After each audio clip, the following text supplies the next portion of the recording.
देखो नेक्स्ट जो टॉपिक आता है ये हमारा लास्ट इंपॉर्टेंट टॉपिक है यूनिट नंबर 3 का, इलेक्ट्रोस्टैटिक्स का। और ये इतना ज्यादा लंबा, इतना ज्यादा कॉम्प्लिकेटेड, इतना ज्यादा तुम्हारे लेवल के हिसाब से थोड़ा सा इसको टफ ही बोलेंगे। हो सकता है 12th में पढ़ा हो, charging and discharging of capacitor, संधारित्र का आवेशन और निरावेशन। तो इसमें दो हिस्से हैं, एक है आवेशन यानी कि चार्ज कैसे करते हैं, चार्ज जब हो रहा है उस समय उसके अंदर क्या चार्ज, किसी टाइम पे कितना चार्ज है वो कैसे निकालेंगे, वो चीज स्टडी करी जाती है। और फिर डिस्चार्जिंग ऑफ कैपेसिटर, जितना लंबा ये पहला आर्टिकल है उतना ही लंबा डिस्चार्जिंग ऑफ कैपेसिटर है, ठीक है ना। तो इसकी कैलकुलेशन हम बता तो देते हैं, लेकिन हम छोटा करने का तरीका भी बता देंगे साथ में। और बजाय इसके कि तुम लंबा एक कॉम्प्लिकेटेड मेथड पूरा याद रखो, बजाय इसके थोड़े पार्ट स्किप करके एक दो लाइनें याद कर लो, तो वो कैलकुलेशन स्किप हो जाएगी, सीधे लास्ट आंसर आ जाएगा।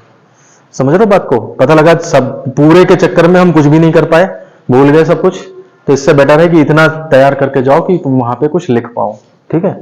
तो इसमें क्या है, हमारे पास एक कैपेसिटर है यानी कि संधारित्र है, एक प्रतिरोध है, और यहाँ एक बैटरी है जिसका विद्युत वाहक बल ई है, और यहाँ पर टू वे स्विच लगा है, द्विमार्गी कुंजी। टू वे स्विच है मतलब मेरी मर्जी मैं इससे इसको जोड़ दूं, मेरी मर्जी मैं इससे इसको जोड़ दूं। तो अगर मुझे संधारित्र का आवेशन करना है तो यानी कि बैटरी लगानी पड़ेगी इसके अंदर, तो मैं 2 से 3 को अगर कनेक्ट कर देता हूं तो इसका मतलब ये हुआ कि ये सर्किट इस तरह से एक्टिवेट हो जाएगा, ठीक। और ये इससे बैटरी से ऊर्जा जाएगी और संधारित्र को आवेशित करने लगेगी। संधारित्र को आवेश दे रहे हैं, संधारित्र की प्लेटों पे plus plus minus minus charge develop होने लगेगा, ठीक है। और चार्ज डेवलप होने की वजह से इसका खुद का अपना विभवांतर उत्पन्न होने लगेगा, यानी कि ये जो है वो इस बाहर वाले विभवांतर को अपोज करने लगेगा। थोड़ी ही देर में सिचुएशन ये होगी कि जितना इसका, जैसे बैटरी 12 वोल्ट की है तो ये कैपेसिटर भी 12 वोल्ट चार्ज हो जाएगा। जैसे ये 12 वोल्ट चार्ज होगा ये मना कर देगा करंट बहाने से। क्यों? क्योंकि फिर दो सेल लग गए ना यहाँ पे, ये भी सोर्स चार्ज आ गया इसके ऊपर, ये भी है चार्ज का सोर्स, तो ये भी 12 वोल्ट, वो भी 12 वोल्ट। और धारा कब बहती है? जब विभवांतर हो। जब यहां भी उतना विभव, वहां भी उतना प्लेटों का विभव, तो विभवांतर शून्य हो गया, दोनों सेम वोल्टेज पे आ गए, तो ये धारा बहना बंद हो जाती है। तो संधारित्र जब फुल चार्ज हो जाता है तो वो सर्किट में करंट रोक देता है। तो किसी भी संधारित्र को चेक करने का भी यही तरीका होता है। मल्टीमीटर से तुम लोगों ने प्रैक्टिकल करके देखे होंगे कि चार्ज करोगे और चार्ज करने पे मल्टीमीटर की सुई एकदम यूं भागेगी और फिर लौट आएगी। अगर वो लौट आई तो सही है कैपेसिटर, समझ रहे हो? इसका मतलब यह है कि वो फुल चार्ज हो रहा है, क्योंकि वो शुरू में जैसे ही करंट बहती है वो मल्टीमीटर की सुई भागती है और फिर वापस आके जीरो हो जाती है। तो वापस आने का मतलब ऐसा नहीं कि खराब है, वो उसका मतलब है फुल चार्ज हो गया है, कैपेसिटर सही काम कर रहा है, तभी उसने करंट को बंद कर दिया और खुद चार्ज हो गया पूरा पूरा। तो ये इसके चेक करने का तरीका भी होता है इसमें, ठीक है ना। तो हमें क्या करना है कि जब संधारित्र पे जीरो वोल्टेज था, यानी कि शुरू में जब वो चार्ज नहीं हुआ था, और धीरे धीरे धीरे करके जब वो बैटरी के बराबर, बिल्कुल ई के बराबर वो पहुंच गया, उस बीच की कहानी को डिस्कस करना है। जो वो शुरू के मिली सेकेंड या माइक्रो, जो भी सेकंड का 100वां हिस्सा, 10वां हिस्सा या 1 सेकंड के बराबर में जो हो रहा है काम, जिसमें वो मल्टीमीटर की सुई जाती है और लौट आती है तुरंत, उस दौरान करंट कैसे, चार्ज कैसे कैसे बढ़ा था। मतलब हम एक ऐसी इक्वेशन निकालने की कोशिश कर रहे हैं, Q is equal to function of time, कि टाइम इतना पुट करते हैं तो कितना चार्ज है, इतना टाइम पे के बाद तब कितना चार्ज है। उस शुरुआत की घटना के बारे में डिस्कशन हो रहा है। फिर तो वो जीरो पे है, फिर तो करंट नहीं बह रही है, फिर तो फुल चार्ज होकर रखा रहेगा अपना। समझ आ रहा है कुछ क्या बोल रहा हूं? हमें उस चार्ज और टाइम के बीच में रिलेशन चाहिए, जो उस स्टार्टिंग के टाइम पे जब वो फुल चार्ज हो रहा था, उस दौरान कितना चार्ज था उसके पास, समय समय पर टाइम डिफरेंट डिफरेंट पुट कर रहे थे, हम पुट करेंगे तो कितना कितना चार्ज है उसको बताने वाली एक इक्वेशन है, वो फाइंड करनी है यहाँ पे। बस हमारा ये चार्जिंग ऑफ कैपेसिटर डिस्कस हो जाएगा इसमें, ठीक है ना। तो अगर हम अब देखो, ये जो सिचुएशन है जो मैंने समझाई है, इसको अगर हम यहाँ पे लिखना चाहें तो सी के बारे में बता दें, आर के बारे में बता दें, ठीक है ना, स्विच के बारे में बता दो थोड़ा बहुत, बैटरी ई है इसके बारे में बताओगे तो आराम से 3-4 लाइनें बन जाएंगी तुम्हारी। इसके बाद हम सीधे आ जाते हैं कि सर्किट में जो है नेट विभवांतर, किसी समय मान लेते हैं पूरा फुल चार्ज नहीं हुआ है, बीच के किसी समय की बात करते हैं, ठीक है ना। तो माना किसी समय संधारित्र पर आवेश जो है वो Q है, ठीक है ना। ये बीच की जर्नी है, उसी टाइम पे है Q, फाइनल नहीं है, बीच में कहीं पे। फुल चार्ज नहीं हुआ है, तो आवेश Q है, तो इसके सिरों पे विभवांतर कितना हो जाएगा? विभवांतर जो है संधारित्र के सिरों पर, संधारित्र के सिरों पर विभवांतर V इज इक्वल टू कितना हो जाएगा? Q by C. Q is equal to CV होता है ना, तो इसके सिरों पर जो विभवांतर होगा वो Q बाई सी हो जाएगा। अब तुम यहाँ पे देखो, ये चाह रहा है मैं अपनी करंट ऐसे बहा लूं, और वहां पर जो विभवांतर डेवलप हुआ है वो अपोज कर रहा है। वो प्लेट प्लस वाली प्लेट चाहती मैं अपनी करंट ऐसे बहा लूं, तो ये दोनों एक दूसरे के अपोजिट है। वो चाह रहा है मैं अपनी करंट ऐसे बहा लूं, और ये चाह रहा है विभवांतर कि मैं अपनी करंट ऐसे बहा लूं। तो अगर हम देखें परिपथ में नेट विभवांतर अगर हम निकालें तो वो कितना हो जाएगा जाकर के? ये स्ट्रॉन्ग है E माइनस क्यू बाई सी। ये चीज समझ में आ रही है? E स्ट्रॉन्ग है, अभी वो पूरा डेवलप नहीं हुआ है, ऊपर Q बाई सी है, वो छोटा है, तो नेट विभवांतर जो है E minus Q by C. Minus क्यों किया? क्योंकि दोनों एक दूसरे का अपोज कर रहे हैं, उल्टे सुल्टे लगे हुए हैं, ठीक है ना।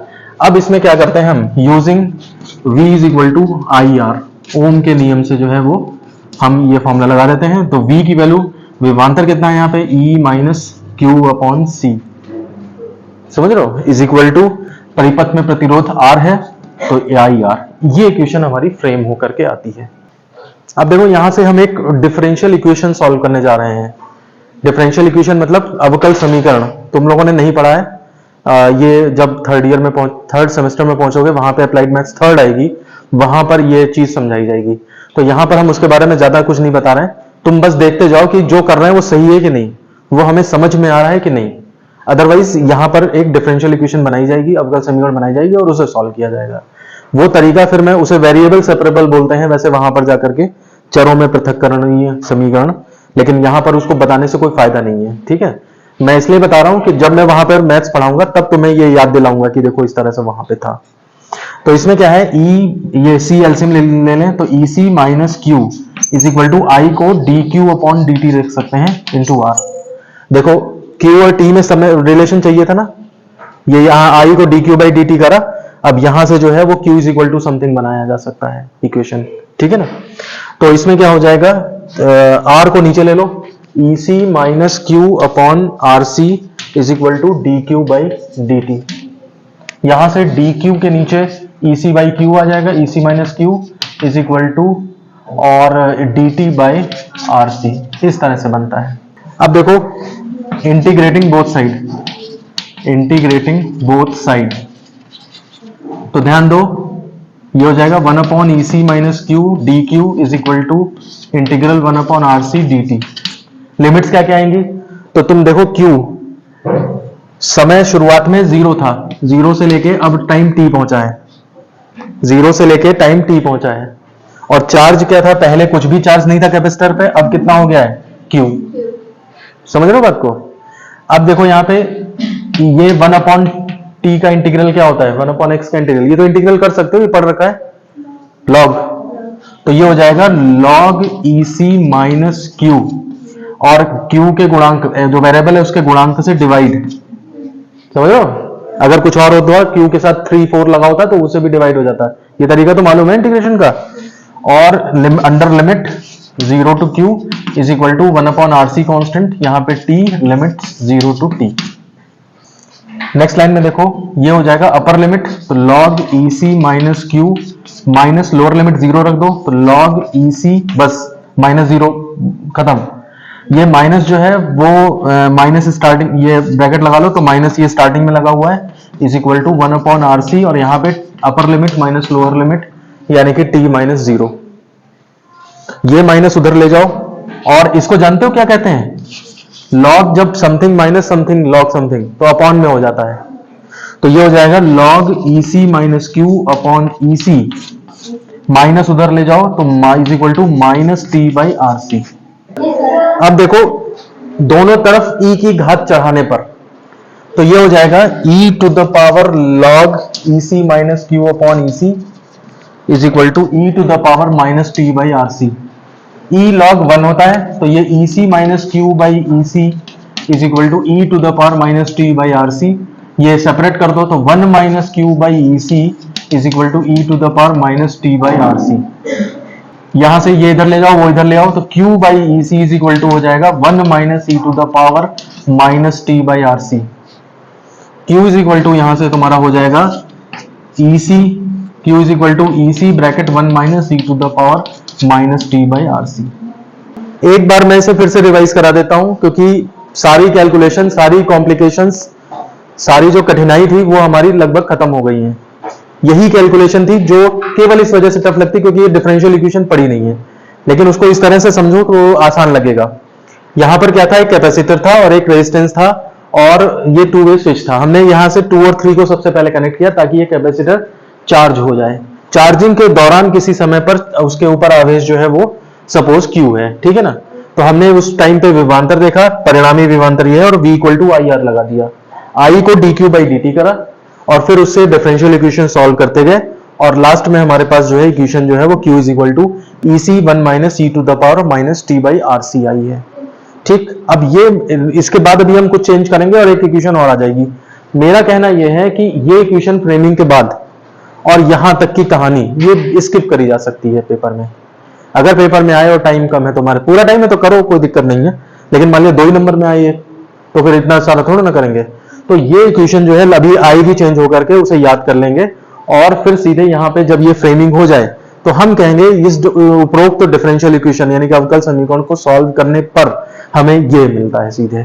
और इसके बाद भी अभी डिस्कशंस हैं थोड़े बहुत, वो बात की बात है, ठीक है ना। लेकिन मेन जो चीज प्रॉब्लम कर रही थी वो हमारे पास यहाँ पे सॉल्व हो चुकी है। ठीक, तो हम इक्वेशन नंबर फर्स्ट मान लेते हैं, ठीक है। अब इसके अंदर देखो ईसी की वैल्यू क्या होगी। तो अगर हमारे पास जब संधारित्र फुल चार्ज हो गया है, यदि संधारित्र पूर्ण रूप से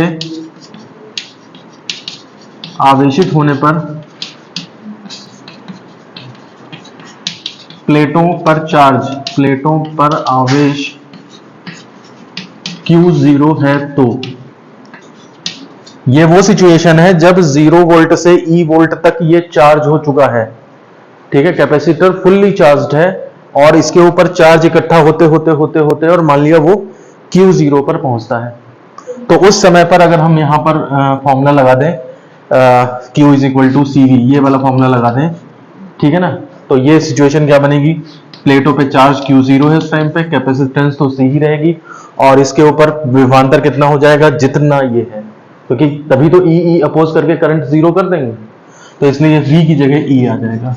तो ये Q0C हम अगर यहाँ पर पुट कर दें सब्स्टिट्यूटिंग इन फर्स्ट, तो ये हमारे पास Q इज इक्वल टू और EC की जगह ये Q0 1 minus E to the power minus T by R C, ये हमारे पास फॉर्मूला बनता है जो कि मेन इक्वेशन नंबर सेकंड कही जाती है। ये इक्वेशन क्या बताती है कि चार्ज कितना है इन टर्म्स ऑफ Q0। अगर 0 से बढ़कर के Q0 तक जाना है तो किसी भी समय पर, किसी भी टाइम t पर कितना आवेश है उसके ऊपर, ठीक है ना। और किसके रेस्पेक्ट में बताएगा, Q0 के रेस्पेक्ट में, कि भाई अभी तुम यहां तक बढ़े तो Q0 का 10% पे हो, Q0 का 20% पे हो, Q0 के 90% पे हो और फिर टॉप लेवल उसका Q0 है। Q0 से ज्यादा आवेश होना ही नहीं है। तो जो with in fraction of seconds यहाँ पे कार्यवाही होती थी, वो कार्यवाही किस इक्वेशन के हिसाब से होती है, वो इसके हिसाब से होती है, ठीक है ना। एक बार Q0 सेटअप हो जाएगा चार्ज, फिर सर्किट में करंट जो है वो बंद हो जाएगी। इसकी प्लेटों पे Q0 हमेशा के लिए स्टोर रहेगा, ये उसको अपोज करता रहेगा और अपोज करने की वजह से ही करंट नहीं बहेगी, जिसको हम अभी बता रहे थे थोड़ी देर पहले कि मल्टीमीटर में एक बार सुई घूमती है और फिर जब भी कभी ये इलेक्ट्रॉनिक्स में या इलेक्ट्रिकल में इस चीज को पढ़ोगे कहीं भी, या डेली लाइफ में किसी इलेक्ट्रॉनिक्स की दुकान के आसपास बैठोगे घर के और वहां पे ये चीज होते हुए देखोगे, तब तुम्हें ये चीज याद आ जाएगी। तो ये एक मेन इक्वेशन है जो कि तुम्हें लानी है, इसको याद भी रखना है तुम्हें डायरेक्ट, क्योंकि इसके ऊपर डायरेक्ट क्वेश्चंस भी बन सकते हैं, पूछा जा सकता है कुछ भी।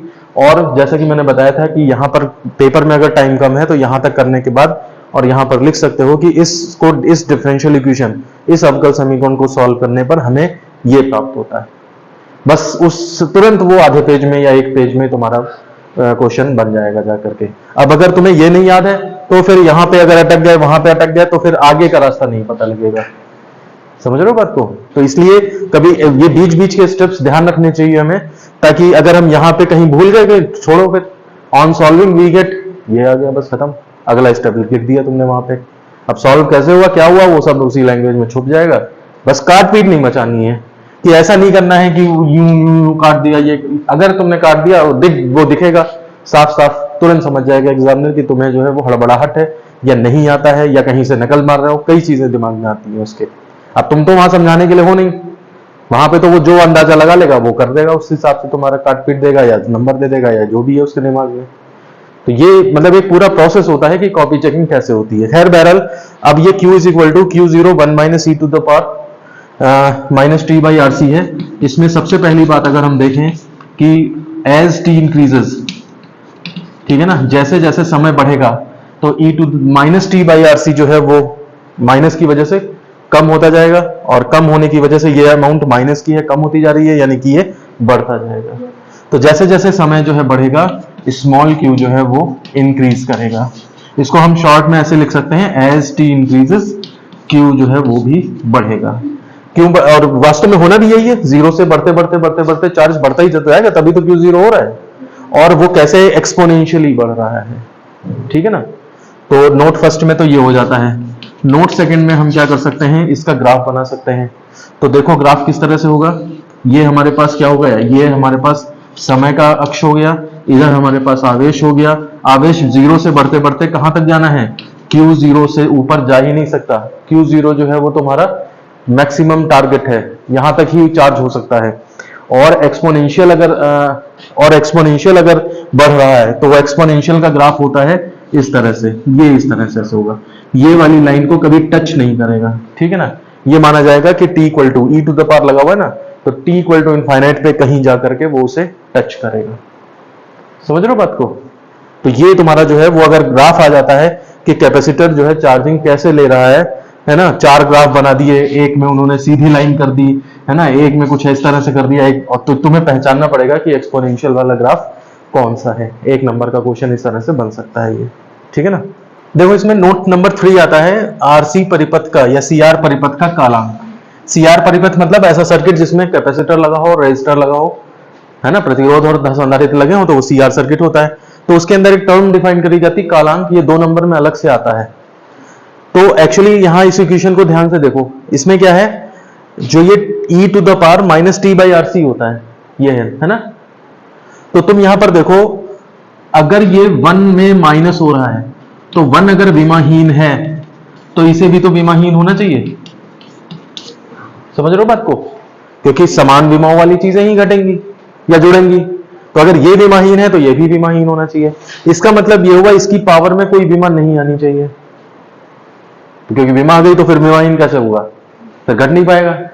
तो इसका मतलब अब अगर इसे भी विमाहीन होना है, टी बाई आर सी को अगर हम विमाहीन होना चाहते हैं तो यानी कि विमाएं ऊपर नीचे से कट जाए तभी तो होगा ऐसा। तो इसका मतलब क्या हुआ, समय, ये जो समय की विमा है और आरसी की विमा है ये बराबर है। तो इसी चीज को हमने लिखा है, चूंकि समीकरण 2 से स्पष्ट है कि आरसी की विमा, इसकी विमा समय के बराबर है। तो ये भी आरसी एक टाइम है और इसी आरसी टाइम को टो से रिप्रेजेंट करते हैं। Tau is equal to RC, tau या टाउ जो भी बोल रहे हो, tau is equal to RC को सीआर परिपथ का कालांक कहते हैं, टाइम कांस्टेंट कहते हैं। ये एक पर्टिकुलर टाइम है, समझ रहे हो बात को। अब इस टाइम का खासियत क्या है वो हम आगे देखेंगे। तो एक डेफिनेशन तो टो की ये है, प्राइमरी डेफिनेशन, और पेपर में अगर आएगा तो दूसरी एक और लिखनी पड़ेगी, तो वो हम अभी इसके बाद बताएंगे तुम्हें। अब देखो दूसरी इसकी डेफिनेशन है टाइम कांस्टेंट की, वो कहां से दी जाती है कि इस टाइम पे इस इक्वेशन से क्या निकलेगा, मतलब ये समय पे चार्ज कितना हुआ होगा, ये चीज निकालते हैं हम। तो from second at time is equal to tau is equal to RC, यानी कि हमने सीआर लिख लो या आरसी लिख लो, कोई बात है कि टाइम हमने इतना आरसी ले लिया, इतने टाइम पे ये इक्वेशन हमें क्या बताती है। तो इतने टाइम पे इस इक्वेशन में क्या होगा, तो Q is equal to Q0 1 minus E to the power minus T की जगह आरसी लिख दिया अपॉन आरसी, तो ये कट कुट के क्या हो जाएगा Q0 और 1 minus E to the power minus 1, इस तरह से रह जाएगा, ठीक है ना। ये तुम्हारा कितना हो जाएगा Q0 1 माइनस 1 अपॉन ई। ये तुम्हारा जो है वो ई की वैल्यू जो है 2.23 समथिंग होती है, तो 2.23 यहां पे हमने ये लिख दिया इसमें। अब इसको सॉल्व करोगे तो या तो तुम ऐसे लिख दो कि 2/3 Q0 लगभग आता है, थोड़ा सा कैलकुलेशन करोगे, अदरवाइज इसको ध्यान भी रखना पड़ेगा चूंकि तुम्हें, डायरेक्ट भी लिखने को आ सकता है, तो इसलिए जो है वो याद ही कर लो, उसी से बढ़िया। और या फिर इसमें ये जो आता है और 0.632 Q0, समझ रहे हो? अगर हम बिल्कुल एग्जैक्ट इसमें सॉल्व करें, करने की जरूरत नहीं है, सीधे रटा हुआ है। और या फिर इंप्लाइज दैट इसको हम 63.2 100 से गुणा कर लो तो परसेंटेज ऑफ Q0 ऐसे भी लिख सकते हैं। इनका मतलब समझे क्या हुआ? टाइम कांस्टेंट वो समय है जिस पर संधारित्र कितना आवेशित हो जाता है, अपने मैक्सिमम चार्ज का 2/3 चार्ज हो जाता है, या फिर अपने मैक्सिमम चार्ज का 63.2% चार्ज हो जाता है। जैसे संधारित्र को पूरा आवेशित होने में मान लिया 5 मिनट लगते हैं सपोज, वैसे तो सेकेंडों का काम होता है, 5 मिनट लगते हैं, तो 63% होने में अगर उसको 3.5 मिनट लग रहे हैं तो 3.5 मिनट तो उसका टाइम कांस्टेंट कहा जाएगा। तो समझ आ रही बात क्या बोल रहा हूं? टाइम कांस्टेंट वो टाइम है जिसमें कैपेसिटर जितना अपना मैक्सिमम चार्ज ले सकता है उसका 63.2% चार्ज हो जाता है। तो देखो जहां जो यहां पे आया है उसी को हमने लैंग्वेज में कन्वर्ट कर दिया है, जो मैं अभी बोल के बता रहा था। आरसी परिपथ का कालांक वो समय है जिसमें परिपथ में संधारित्र की प्लेट पर आवेश जो है Q कितना हो जाता है, 6.632 Q0 उतना भाग हो जाता है। ये एग्जैक्ट वैल्यू है, ये लगभग में है, इसको हम ऐसे भी लिख सकते हैं, ये लगभग में है काम चलाओ, अदरवाइज करोगे तो 0.66 आएगा, है ना, लेकिन वो लगभग करा दिया है। या 2/3 मान लगभग पहुंच जाता है, या 63.2% तक पहुंच जाता है। अब तीनों चीजें इसलिए देखनी है कि पता लगा ऑप्शनल क्वेश्चन दिया उसने मल्टीपल चॉइस और तुम तो 63.2% पढ़ के गए हो, उसने 2/3 लिख दिया वहां पे। अब तुम इससे सोचोगे इससे तो 0.66 आ रहा है और इससे 0.63 आ रहा है, तो तुम सोचोगे शायद डिफरेंट हो। तो इस तरह के कंफ्यूजन पेपर में नहीं होने चाहिए, ठीक है ना। इसलिए जितनी वैरायटी पॉसिबल है, किसी चीज के जितने नाम पॉसिबल हैं, वो सारे के सारे नाम पढ़ने की कोशिश करनी चाहिए कि कहीं भी किसी सिचुएशन में वो हमें चकरा ना दे, ठीक है ना। अब बात आती है कि इसका मात्रक क्या होगा और विमा क्या होगी। तो मात्रक कितना होगा? अब मात्रक हो सकता है कुछ लोग सी का मात्रक और आर का मात्रक लिख के और अंदर बाहर मल्टीप्लाई और ये सब करने लगे, विमा भी इसी तरह निकालने लगे, लेकिन कोई वो नहीं है। जरा सा दिमाग लगाओ, समय के बराबर ही तो है वो विमा उसकी, नहीं समझे? तो वो क्या है? समय ही तो है। परिपथ का कालांक क्या है? वो समय है, तो ये सीधे समय ही है। तो समय है तो मात्रक क्या हो जाएगा? सेकंड, और विमा क्या हो जाएगी? m0 l0 t, बस समझ रहे हो बात को? तो अब तुम ये tau equal to C R में टो का मात्रक कितना होता है, ये वो ऑप्शनल क्वेश्चन बना दे 4, तो पता लगा कुछ आधे बच्चे जो है उसको सॉल्व करने बैठ जाएंगे, तुम्हारा मैक्सिमम टाइम उसी में खप जाएगा जा करके, और जिसको ये ट्रिक मालूम है तुरंत कर देगा जा करके। समझ रहे हो बात को? तो इस तरह से हमारा ये कैपेसिटर की चार्जिंग जो है पोर्शन ये कंप्लीट होता है। पूरा आर्टिकल और इससे रिलेटेड छोटे छोटे क्वेश्चंस जो बन सकते हैं वो सारे के सारे कंप्लीट हो जाते हैं, ठीक।